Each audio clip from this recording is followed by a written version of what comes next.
jadi anak kiai sebenarnya sih sama aja kayaknya, karena kayaknya seorang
Assalamualaikum warahmatullahi wabarakatuh.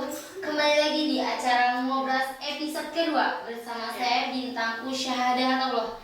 Kemarin kan kita udah kedatangan tamu dari alumni Asida nih. Hari ini kita kedatangan tamu putri seorang kiai. Langsung aja kita sapa. Oke, kakak apa kabar nih? alhamdulillah Luar biasa. Allahu Akbar. Anak kiai banget gak sih, luar biasa udah. Ngomong-ngomong nih kak, aku bilang nih, kakak kau yang mana, yang kaji yang mana nih? Yang mana ya? Aku siapa? Terbalik gak sih? Nah itu tahu. Aku siapa? Oke kak. Kenalan dulu yuk. Boleh kakak kenalin ke sana sekalian sapa-sapa gitu. Oke, assalamualaikum warahmatullahi wabarakatuh. Kenalin ya, saya Rizana Nazia. Fansnya anak kiai banget dong. Iya. Oh ya. Harus jadiin gitu. Ganti. Assalamualaikum warahmatullahi wabarakatuh. Saya anak kiai. Kayaknya keren banget. Saya anak kiai. Harus ditekankan gitu. Saya anak kiai. Kok sombong? Bukan sombong. Oke nih, kakak Pau dulu. Kak Pau ini umurnya berapa tahun nih? Aduh, kalau masalah usia mah tuh kelihatan dari muka juga. Kelihatan kan muda gitu. Iya, Muda. 17 lah, 17 kurang 3 tahun.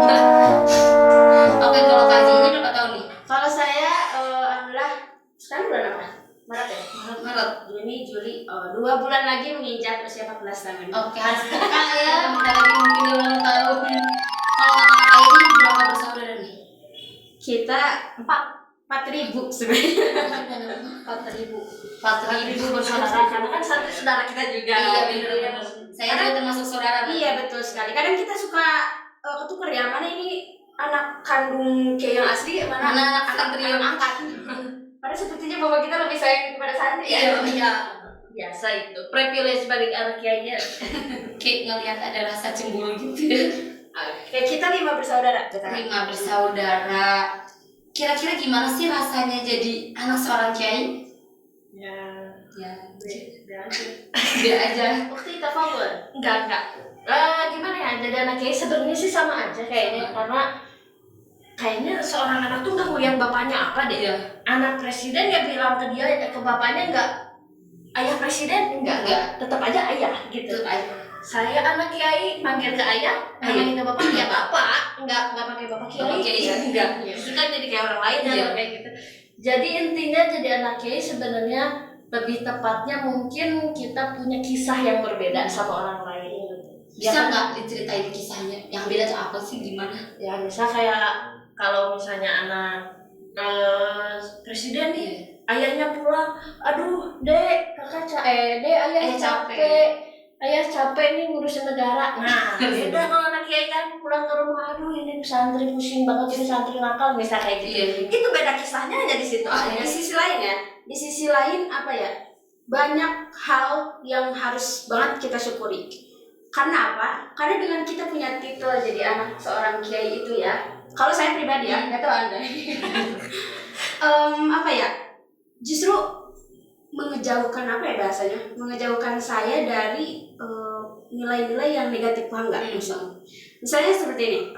Kalau misalnya saya mau bergaul dengan banyak orang, istilahnya nggak pandang Dia siapa. ya nggak pandang dia siapa gitu, tapi yang justru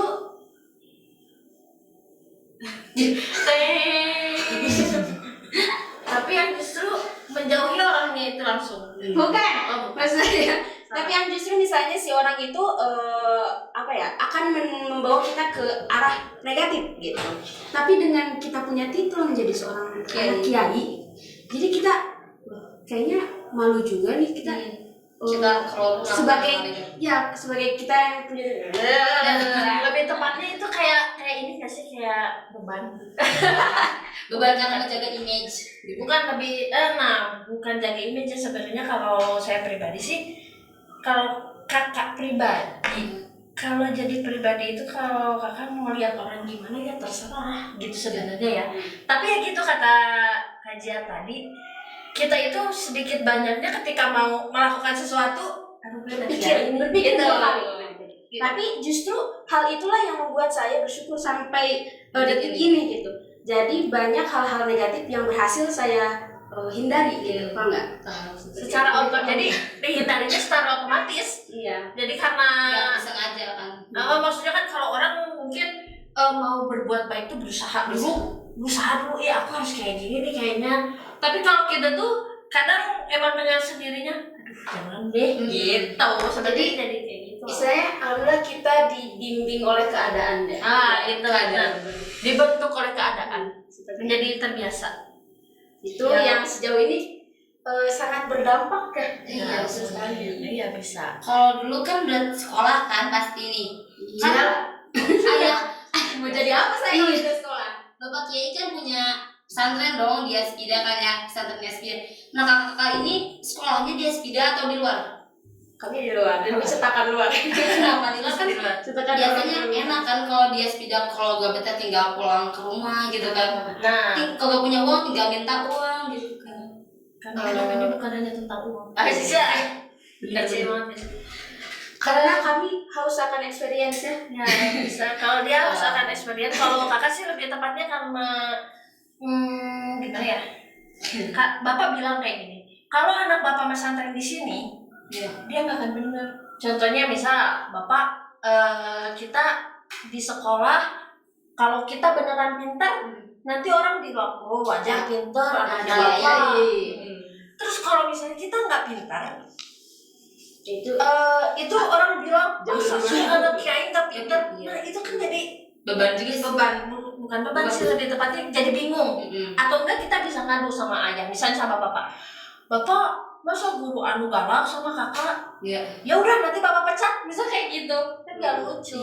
Gitu. Terus karena nanti di masa yang akan datang mungkin ya kita itu pasti akan kembali ke sini, dan mau tidak mau kita harus membawa bekal yang lain yang berbeda dari sini, enggak? Untuk bisa diajarin. Iya betul sekali. Jadi intinya kolaborasi gitu ya. Pengalaman di luar sama di sini. Kalau dulu di sekolah luar nih, pernah nggak sih ngerasain rasa dibully gitu? Atau ngebully? Kayaknya ngebully. Enggak. Kalau kakak sih dulu orangnya yang kayak, tahu nggak sih kalau anak yang B aja tuh dibully enggak? Standar ya? Enggak bully enggak? Ya udah ketika lihat orang dibully, ya saya diem aja. Kecuali kalau misalnya emang udah patah tuh ngebulinya, ya pasti saya belain yang dibully. Ya pernah lah mungkin sekali dua kali ngebelain yang dibully, akhirnya kita dibully. Ya udah itu mah namanya anak remaja. Gimana ya? Udah jadi hal wajar ya? Iya, karena kalau kayaknya bullying itu walaupun nggak boleh dibiasakan itu, tapi sama kita udah jadi hal wajar aja, padahal salah gitu ya. Kadang kan kalau misalnya kita merasa dekat, kita secara nggak sadar kita tuh kayak ngebully orang kan, ya kan, karena saking dekatnya. Mungkin maksudnya kita bercanda, tapi jatuhnya ke orang itu, orang yang kita bercandakan itu dia jadi sakit hati. Iya, gak perasaan. Nah itu contoh membuli tapi tidak bergejala. Ini contoh kayak ngebully gitu, anak kiai loh misalnya kayak gitu, itu bullying bukan sih? Itu lebih tepatnya kayak lebih tepat muji apa ngebully? Dasar anak kiai. Ya bagaimana kita menanggapinya?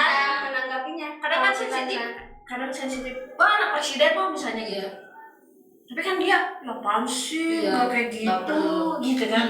Ya kita juga sama, mentang-mentang anak kiai, kita bisa jawab, lah iyalah gue, bisa jawab gitu. Atau, ya apaan sih, gue kan biasa aja, gitu. Ada yang kayak gitu juga. Maksudnya, ya kita beda-beda, cuman, ya bullying kalau udah sampai menghina fisik, menghina keluarga, atau Tapi menghina ras yang bawa sara sih itu udah ya, emang. tapi alhamdulillahnya kalau selama saya bersosialisasi dengan orang, alhamdulillah circle yang saya yang ada di samping saya itu, yang ada di lingkungan saya itu gak ada, kita nggak nyaris gak pernah menemukan bullying itu seperti apa gitu. Belum maybe. Enggak, mudah-mudahan enggak ya. Semoga enggak sih ya. Ya paling kalau ya bully biasa sih, kayak yang maksudnya bully ya kayak tadi, wah dasar lo anak kiai padang misalnya kayak gitu, misal. Atau biasa bully biasa kita bully apa nggak tahu ini biasa dibully ini, maksudnya bully tentang ya bercanda lah. Bercanda. Kan kalau misalnya kita lihat kalau yang di film ya sampai ada yang fisik meninggal, sampai ada sampai nggak pernah menyaksikan gitu, nggak pernah. Tapi kalau misalkan ada nih, gimana sih ngehadapinnya tuh gimana? Apa yang bakal kakak lakukan atau apa sih? Ini kalau posisi kita menjadi orang yang dibully gitu. Ya. Lawan. Kalau saya tipe orang yang cuek sih, bukan cuek, lebih ke nggak peduli gitu ya. Nggak itu bisa kalau dicabut enggak. Karena kan bully itu nggak tentang soal kekerasan doang kan, ada secara kata-kata pun lebih nusuk gitu. Tapi maksudnya kalau saya sih, kalau bapak selalu bilang lawan. Kalau ada yang salah tuh lawan. Kalau ada yang salah tuh lawan. Apa sih hadisnya? Hadis satu. Kalau nanya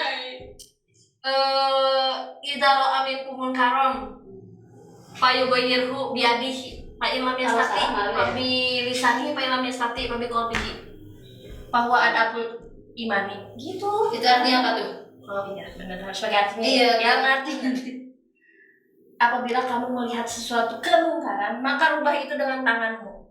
Kalau nggak bisa pakai tangan, rubah pakai lisanmu. Kalau nggak bisa pakai lisan, rubah pakai hati aja. Maksudnya kesal di hati, ih apaan sih kok kayak gitu di hati. Dan itu adalah adabu imani, iman yang paling rendah, kayak gitu. Allah. Kalau misalnya bisa pakai tangan ya pakai tangan. Kalau nggak bisa pakai tangan ya pakai lisan. Kalau nggak bisa pakai lisan, pakai hati gitu. Kalau yang mungkar ya, kalau maksudnya sesuatu yang salah ya, kita harus merubah itu. Misalnya saya ditampar nih, saya berani balik nampar. Oh kamu nampar saya? Iya. Saya berani balik nampar karena itu salah. Iya. Ya udah saya tampar. Atau enggak, kalau saya, masa saya ikut nampar juga sih? Pakai lisan, jangan nampar dong. Ditampar tuh sakit loh, dan itu salah loh. Tapi kalau nggak bisa ditampar, ya kayak tadi, saya cuek aja. Tapi di dalam hati, ya Allah, sakit banget. Semoga dia berubah jadi orang yang lebih lembut, bisa kayak gitu. saya kayak panjangan di sini. Ya udah kan sekali-kali Pak. Oke, nih kajian nih, pertanyaan nih kajian. Pernah nggak sih ngerasain kayak diistimewain gitu sama guru atau orang-orang sekitar? Privilege ya berarti istilahnya. Kita bohong kalau kita ngomong Gak pernah diistimewain. dapat privilege. Kita bohong banget. Jadi ya pasti pernah sih. Pernah. Apalagi kalau sama guru ya. Iya. Dari dulu itu alhamdulillahnya saya orang yang nempel sama guru. Iya. Dekat gitu Iya, dekat, kepake sama guru gitu. Dan itulah mungkin menjadi wasilah sampai saat ini kenapa saya bisa misalnya berbicara di depan orang banyak, atau saya masih diberi kesempatan lah memahami ilmu misalnya. Nah, mungkin itu wasilah dari saya dapat bakti kepada guru dekat. Ya. Kalau kakak pernah ngerasa diistimewain tuh? Ya pernah lah, ini contohnya diajak podcast. Ini kan privilege saya sebagai anak kiai. Iya. Privilege kan. Kalau saya bukan anak kiai diundang nggak? Nggak bakal sih. Oh, tapi nggak dibayar sih juga. Iya benar. Boleh kita tukeran hidup gak? Ah. Itu termasuk privilege-nya. Pasti kan masih tetap oh ya mangga juga Iya. gitu. Nah itu privilege kan. Iya. Tapi privilege itu kan gini, privilege itu adalah apa ya, dalam tanda kutip kemudahan yang kita dapatkan gitu, kemudahan yang kita dapatkan ya, mau kita pakai atau enggak ya itu gimana kita kan. Contoh kayak saya bisa loh misal diajak podcast terus di podcast saya marah-marah sama Tete, oh boleh aja, Tete pasti anak kiai ya, gitu kan. mangga gitu kan. Tapi kan apakah itu mau digunakan apa enggak? Tergantung dengan Iya, tergantung apa. Ya ngapain dipikir-pikir ya ngapain ya gitu misalnya. Terus kalau misalnya privilege kayak yang lainnya sih sama aja kayaknya. Ya privilege cuman satu sih kayaknya yang menjadi privilege.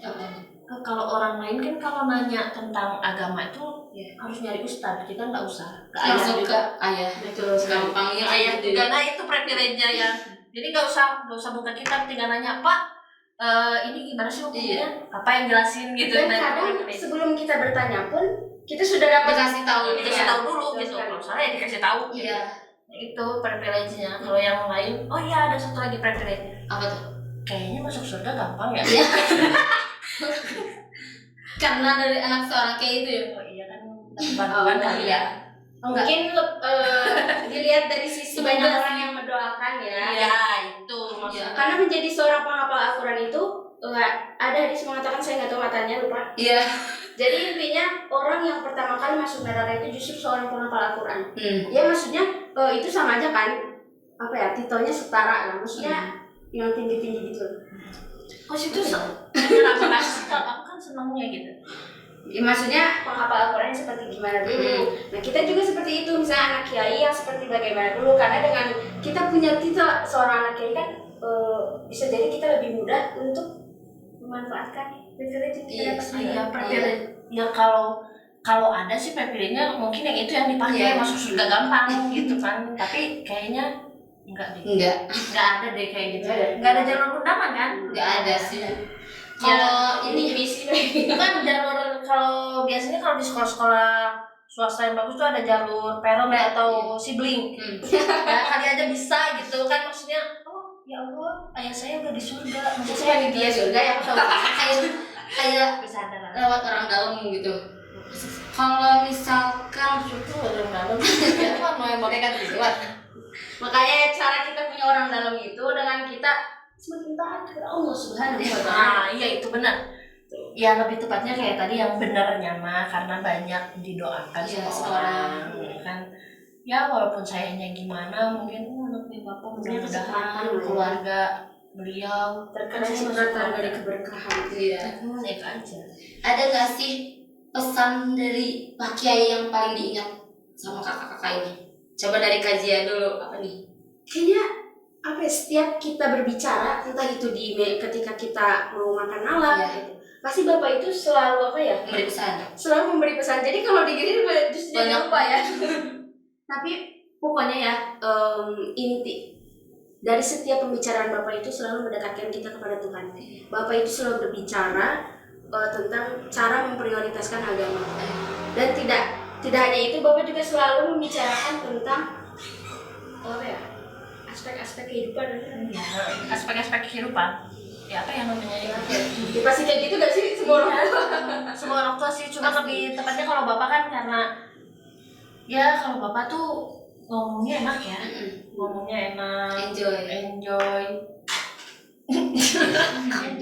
Iya, bapaknya ngomongnya enak, enjoy, tapi kita yang mendengarnya gerget, main udah. Kalau ini pasti ada kan pesan atau kesan buat santri di Aspida deh. Nih udah pesan kesana aja udah mudahan. Jangan dulu deh kayaknya. Kalau ini deh keinginan kakak atau apa gitu, cita-cita. Nah ini nih, kakak saya juga cita-citanya sungguh mulia. Apa nih? Boleh dideskripsikan cita-cita Anda? Cita-cita saya menjadi orang yang berguna bagi nusa bangsa dan agama. Itu kayaknya kewajiban banget sih. Iya sih. Apa mau terusnya jadi kiai lagi atau gimana nih? Oh ini. Satu-satu, oke. Ini apa ini? Siapa dulu nih? Hafal dulu apa Kacia? Kalau saya dari dulu punya cita-cita itu nggak yang neko-neko. Jadi istilahnya kayak satu linier sama apa yang ada sekarang, paham nggak? Paham nggak? Terus menggurui dari tadi. Kayak satu Biasa gitu. jadi guru. Nah itu cita-cita saya. Dari dulu saya Neko-neko. nggak pernah berubah cita-cita. Kalau orang kan anak kecil misalnya di umur sekian, misalnya kelas 2 SD banyak temannya yang mau jadi dokter, dia ikutan pengen jadi dokter. Terus naik 2 tahun dia pengen jadi polisi, ganti. Naik 2 tahun dia pengen jadi apa? Kalau saya itu dari dulu pengen jadi guru. Kayak dari tetap dari sampai dari dulu sampai sekarang. Iya, dari dulu sampai sekarang pengen jadi guru. Tapi iya. Tapi di samping itu mungkin saya kayak cita-cita inti itu pengen jadi guru. Iya. Tapi selain jadi guru saya juga pengen jadi aktivis. Dan ini ada doakan ya semoga terwujud semuanya, amin. Amin. Saya itu ingin jadi sekretaris umum PBB. Persatuan Bangsa. Ya, terus. Jadi kayak perang Rusia dan Ukraina. Jadi kita kemana-mana dibahas aja. Enggak apa-apa. Enjoy.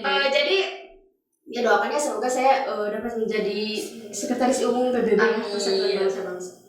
Kalau Kak sendiri nih, Kakak, gini ya bener kata tadi kan kalau dari kecil kita melihat pengen jadi jadi dokter nih gitu, jadi polisi, jadi ganti lagi udah gede. Nah udah pasti ya bener-bener harus cita-citanya udah ditanyain bener nih ngelag langsung ngelag.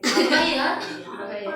Kemarin cita-cita ini, sekarang udah. Tapi dari yang kakak cita-cita apapun gitu, cita-cita apapun yang kakak punya, intinya cita-cita kakak itu bakal bermuara ke sini juga. Contoh misal kakak cita-citanya sekarang kakak ditakdirkan bukan cita-cita lagi mungkin ya sekarang.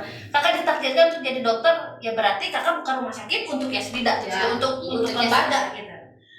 Terus misalnya kakak jadi astronot misalnya, ya saya ke luar negeri bukan astronot Yasmida tapi buka cabang di Mars misalnya gitu kan. Nah intinya buat Yasmida aja. Yasmina 2 coming soon di Mars. Nah guys gitu. Jadi apapun cita-citanya pasti bermuaranya ke sini gitu. Pasti kita Ya, pasti Kembali lagi ya ya, membantu mengembangkan mau itu dari segi keguruannya lah, dari segi maksudnya keilmuannya atau dari segi keagamaannya. Misal ya kalau kakak ditakdirkan jadi menteri agama misalnya, ya bawa Yasmida juga. iya yang jadi itu namanya nepotisme lah. Jadi doakan lah. Mungkin cita-cita apa ya? Bukan cita-cita, keinginan kita ingin menjadi sama bahkan lebih seperti ayah. Semoga ya. Ayah. Bapak. Siapa ayah? Ayah punya ayah? Enggak punya. Bapak yang punya. pakai. Iya, Pak. Bapak tercinta terus layak ngomong. Tapi kalau santri itu ada loh yang bilang ayah. Ya kan Ayahanda. ya kadang tuh emang yang lebih deket santri deh kali kita. Ngerasain gak sih dulu kita baca-bacain surat? Ada surat juga. Iya. Jadi gini, ini Cerita, cerita ya. Iya. Jadi dulu itu mungkin santri waktu dulu masih sedikit ya, Iya. banyak lah, masih sedikit. Jadi kedekatan santri dengan seorang guru pun masih dekat banget gitu, istilahnya masih dekat banget. Terus di situ kalau santri yang punya kesalahan mungkin ya, itu minta maafnya itu suka ditulis di surat. Iya, ditulis di surat, kemudian suratnya itu disimpan di sweet room tuh Meja bapak lah. Di meja bapak lah ya. Pak, di ruangan pribadinya bapak. Suratnya itu. wow lo sama bapak dibaca. Baca dong. Kalau dibaca gitu suka dibalas gak nih? Enggak lah. Ya kali bapak surat-suratan. Assalamualaikum anak santri saya masa kayak gitu. Ya mungkin itu apa ya? Salah satu bentuk pengabdian mereka ya. Pengabdian mereka kepada guru. Mungkin karena berbicara langsung itu tidak mungkin ya, mungkin. Jadi mereka menyalurkannya lewat surat, saya seperti itu. Dan suratnya itu beberapa tahun banyak banget ya dikumpulin di laci. Simpan gitu ya bapak. Sampai sekarang masih ada. Ini masih ada. Bapak itu ya itu surat dari santrinya gitu. Dan kita lucu banget ngebacanya. Ya kayak Sering dibaca. Assalamualaikum ayah, aku minta maaf. Wah gila, kita juga pakai santri ini kalau salah. Iya, kayak ngerasa dilewatin gitu nggak sih sama santri? Enggak sih, lebih ke lucu aja gitu. Lucu aja. Masuk ya, sini. Kayak gini, aku anak orang lain bisa apa ya? Bisa menabur perhatian yang lebih kepada sesosok ayah di dunia pendidikan ya, maksudnya di pesantren berarti kan ayah kita itu menjadi ayah semua orang ya, menjadi ayah santri-santri ya. Kok orang lain aja yang bukan anaknya bisa menaruh perhatian lebih, kok kita nggak bisa gitu, maksudnya lebih begitu sih. Jadi Masa gak bisa sih? kita tuh bukan tipe anak-anak yang so sweet, Kayak Ya humor kalau gitu. anaknya kan kalau misalnya bikin salah, misalnya kita dimarahin salah langsung. pelototin, ya masa udah dipelototin kita langsung ke kamar bikin surat assalamualaikum bapak maafin kakak, kan gak gitu. Iya. Tapi kadang kan Dipelototin ya udah bunuh. Kalau anak lu gitu. isi dari suratnya kan udah minta maaf doang. Ya, Ada yang dia mungkin udah mau aja lagi deh. sakit gitu Misalnya misalnya. sakit terus Doakan. terus kayak curhat keluarganya. Ya kalau kita kan kalau ya gabut sih. Gabut. Kalau kita kan lebih kalau bapak sakit ya perhatiannya kan langsung. Iya. Kalau kita kan bisa langsung, mungkin kalau sakit Kalau sampai kan gak bisa. kalau kita langsung bapak sakit dilihat dong, ya Allah bapak sakit didoain udah Udah aja. Gak ada Tidak istri. makan. kan ada istrinya, Gak ada istri. ada istrinya ibu kita, ada Iya. ibu. Ada istri. Ngomong-ngomong nih, pasti kakak-kakak pada tahu dong tahun ke tahun nih perkembangannya Spida. Iya. Pengen sedikit diceritain dong, apa sih kayak perkembangannya itu gimana? Keluh kesah. Perkembangannya sangat berkembang secara signifikan. Itulah bukan sudah apa ya, itulah Eka Spida itu perkembangannya sangat cepat, sangat cepat. Dulu keluh kesahnya gimana sih? Kalau kesah ya banyak. Ya, banyak. Maksudnya kalau mungkin ini lebih Kalau dirasakan disebutin sama bapak satu-satu sih. mungkin Lebih dirasakan sama bapak yang memang ini. Perkembangannya ya kayak kita ngitung dari 0, 1, 2, 3, 4, 5. Kayak naik Angka iya udah gitu.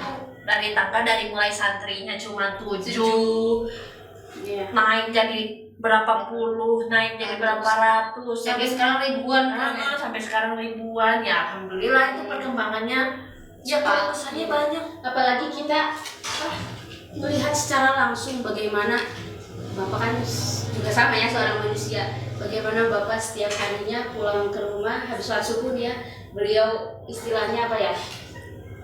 Bukan ngedumel ya, istilahnya apa ya? Beliau juga sama ya seorang manusia yang punya Rasa kesal, yang rasa sakit. apa sih disebutnya tuh? Berkeluh kesah. Berkeluh kesah gitu ya, berkeluh kesah. Aduh, baru dah kieu nu berjamaah kieu. Aduh, pasti itu Nah. kita merasakan, kita melihat secara langsung, jadi istilahnya kita juga apa ya? Termotivasi. Bukan maksud saya bukan bisa tapi oke lah. Iya, oke. Ya jadi kalau kesah bapak itu maksudnya bayangkan selama bertahun-tahun Spida berdiri dari tahun 99. Bapak tiap hari mikirin orang lain nih, mikirin orang lain. Aduh santri udah makan apa belum? Aduh santri ibadahnya gimana? Aduh guru-gurunya gimana? Itu mikirin, bayangkan.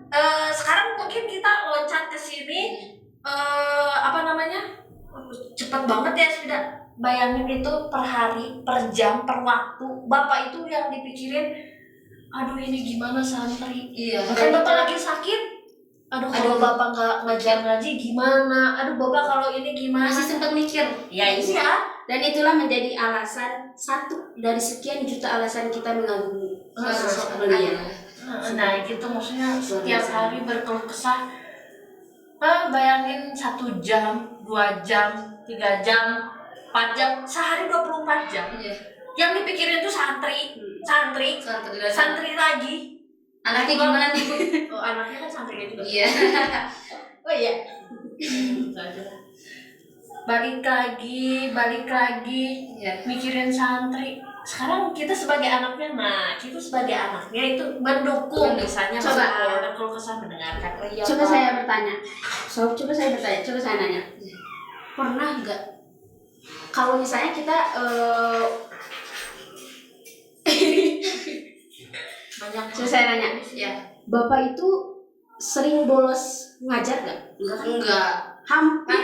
Santrinya yang bolos lebih Nah, Iya, santrinya yang bolos. Dan itu yang kita lihat banget dari Bapak itu istiqomahnya. Istiqomah. Beliau mau perjalanan sejauh apapun, saya dari Pasti. mana pasti Ngajar jamaah. ditempatkan untuk Ngaji. jamaah dan ngaji ngawur. Ini hebatnya Bapak. Iya hebatnya bapak gitu. Ya anak-anaknya ya bingungnya kenapa? seorang ayah itu ingin anaknya lebih dari ayahnya. Tapi seorang ayah itu ingin anaknya melebihi ayahnya. Tapi sekarang ayahnya terus menanjak kita gimana? bagaimana kita masih di bawah. melangkahinya? Kita gimana? Itu sangat sulit. Sulit. Itu Bapak kan sekarang udah di atas banget. Ini gimana nih ya? ya ibaratnya Bapak udah di langit ke-7, kita gak ada langit ke-8, Pak. Kita gak dikasih space buat Melangkah. buat melangkah. Untuk melampauinya. Itu sudah mentok guys lah. Bapak sekarang udah jadi dokter, profesor. Di atas profesor itu ada apa sih? Gak ada lagi, udah stuck di situ kalau Silakan Bapak, aduh kamu jangan jadi dokter, kan itu saya. Kamu harus lebih daripada saya. Apa gelar setelah dokter itu? apa ya itu maksudnya ya itulah. Jadi Tapi paling staff juga ya sama bapak gitu, gak bisa melebihi apa gimana nih? bukan stuck sih, lebih tepatnya kita bingung gini, apa namanya, mengindahkan keinginan seorang ayahnya misalnya, ya ayahnya guru, ya kamu harus lebih dari ayahnya, bisa jadi dosen. Yang ini ayahnya udah dosen, kiai, guru. Tapi kan kita Apalagi yang harus kita lampu itu astagfirullah. banyak aspek juga loh, nggak dari situnya doang. Misalnya gini, Tapi bingung nggak? kalau Bapak Bingung dalam nggak? satu hari Bingung satu malam itu, misalnya Bapak soalnya misalnya Bapak nih, dari aspek ibadah nih misalnya ya, Bapak itu misalnya tahajud itu berapa ratus Malam, rakaat ya? Bapak tahajudnya malam, Iya, siang misalnya malam. Bapak Nggak bisa, Pak. Bapak tahajudnya itu jam 3, mungkin kita bisa nanti tahajudnya jam Jam 3 dua. sampai jam 3 sampai setengah 3 misalnya startnya. Kayak gitu, misalnya sekarang Bapak itu mengkaji apa ya, tafsir Jalalain kan ya, mungkin kita bisa mengkaji kitab yang lebih tinggi daripada Masalahnya Bapak masih tiap harinya banyak belajar. aspek poin-poin yang harus kita lampaui deh. Semangat hidup bro. Masalahnya Bapak tiap hari belajar. Bapak itu sekarang kitab ini tamat, Bapak merojaah kitab ini, Yang lain lagi. kitab ini tamat, Bapak merojaah kitab ini. Hari ini tahajudnya 20 rakaat, besoknya nambah lagi sholat sunatnya, besoknya nambah lagi. Ya kita yang kayak gini. Kita Kembali lagi Pak, kita belum start nih Pak. Tungguin dong. Iya. Bapak itu kayak udah Bapak itu lagi ya. Kita nyesot gitu kan jadi susah buat kekejarnya gitu. iya gitu maksudnya. Bisa jadi cermin aja beda. Ya jadi ciptaan untuk kita lah. Tapi pernah nggak sih bapak tuh kayak nekenin kakak tuh harus jadi ini loh gak? Enggak sama sekali kita enggak pernah. Itu hebatnya Bapak. Kita tuh udah pernah gini. Kakak kamu harus kayak gini ya, kamu harus kayak gini yang seumur hidup kakak udah 20 berapa tahun? Tadi dulu. Aduh malu ketahuan. Maksudnya itu simulasi masih dalam kandungan ya. Jadi Bapak itu seumur hidup saya hidup di muka bumi ini ya, begitu data berulang. Orang tua kita itu bukan orang tua yang menuntut anaknya menjadi apa, menuntut anaknya enggak tidak seperti itu, bebas. Jadi kita itu